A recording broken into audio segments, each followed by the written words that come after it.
because we want to be sure when we tighten things, other things kind of get loosened sometimes. So let's go through all the strings one more time, make sure they're all in tune.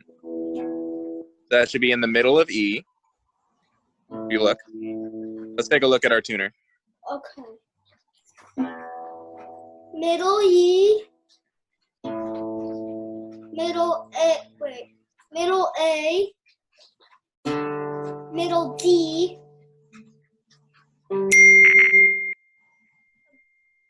Wait, let me try that again. It's a little bit under. Okay, so let's make that a little sharper, right? Let's make sure we're tuning the right one. And take it up to G, which means we got to tighten it. Oh my God, that one's so hard to tighten. Okay, now it's perfect. All right, and then what? B, also a little down. That sounds a little flat. We can take that up.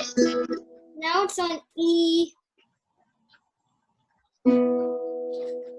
It's on E now.